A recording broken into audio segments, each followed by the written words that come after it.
Hi, everybody. Today I am talking about 6 reasons elderly parents or spouses won't listen, along with 6 solutions. A lot of caregivers come to me and they say they are so frustrated when elderly parents or spouses won't listen to their advice. So in this video, I'm going to share 6 questions to ask yourself about why others may not want to accept your advice or help you think about the way that you approach it, and then also what you can do about this. So when you're giving advice to someone, the first thing to think about is, are you giving unsolicited advice? In a sense, are you kind of butting in where you don't belong? Did your parents or your spouse ask you for your opinion? Think about that first.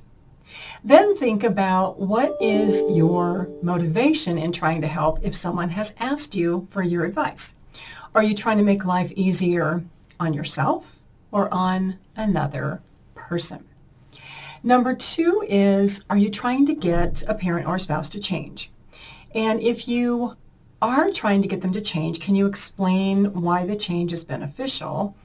And do you understand the effort required to make that change? And even more importantly, if you had to make that change, would you do it? Would you be motivated? Do you understand the why? Number 3 is, if you're trying to give someone advice or motivate them to do something, do you have the experience to give that advice? Or have you gathered enough information to help support the reason for that advice? I mean, there are plenty of people, as we know, who give advice who have absolutely no experience in what they're telling you to do, and that's really advice that you shouldn't take. And in that case, it may be advice that you shouldn't even be giving. Number 4 is, if you are a caregiver, many times you want to be helpful. So are you the fixer? Are you the person who wants to fix everything in a relationship with your parent or spouse or at work, someone else? Are you this person who is trying to save the world? If so, why? What are you getting out of that? And might you be better focusing on your own problems and your own issues and trying to fix those? Give yourself your own advice. Number 5, a reason that someone may not want to take your advice is you may appear insensitive, even though you're not. You may not appear empathetic enough. Do you have a good enough understanding of the situation? If so, those are discussions that you want to have. Mom or Dad, I understand that this may feel uncomfortable, or it's a difficult conversation, or I can't imagine what it would be like to be diagnosed with cancer or dementia or Alzheimer's.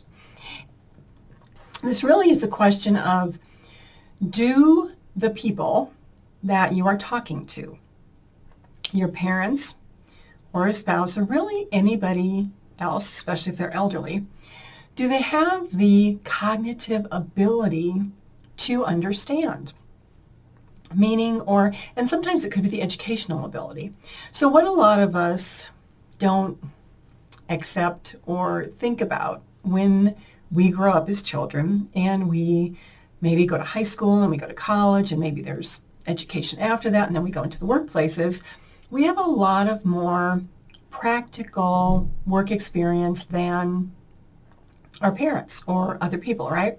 And so when we're giving them advice, we're giving it to them from our level of experience, believing that they know what we know.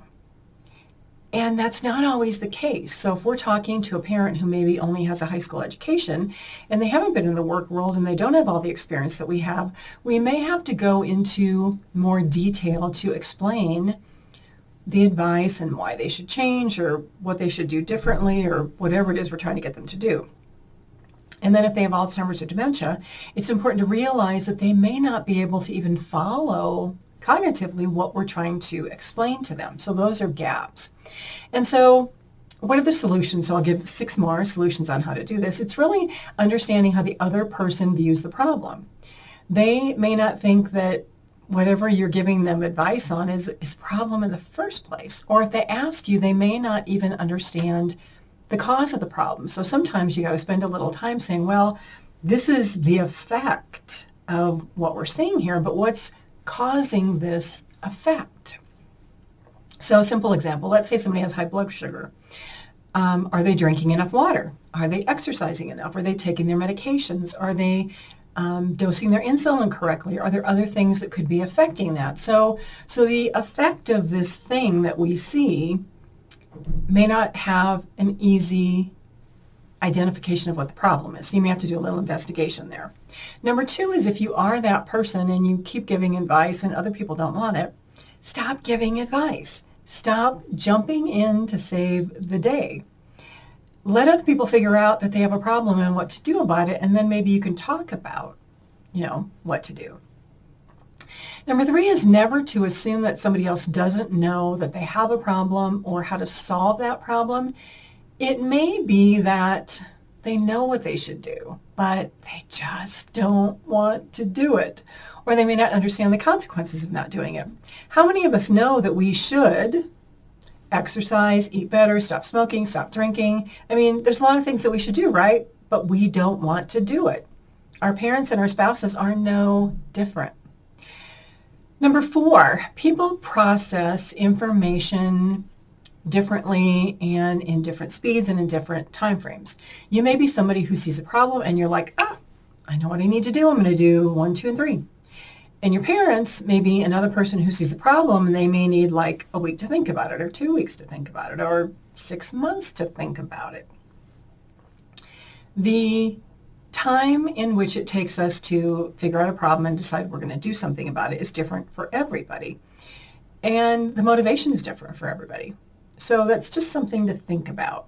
Number five is if you are presenting advice, always talk about the pros and the cons. Don't just say, well, it should be this, because maybe this isn't right for the person that you're talking to. Maybe a little of mix of the middle ground and over here, and you just kind of come to a balance. So always talk about the pros and the cons and give people the option to choose. Don't say, well, you have to do this. I mean, when you were a kid, when your parents told you that, did you want to do it? No. And the other thing that is much harder to do is to just stand back and say, gosh, Mom or Dad, I hear you complaining about this all the time. When you decide what you want to do, you let me know, and I will be here to help you.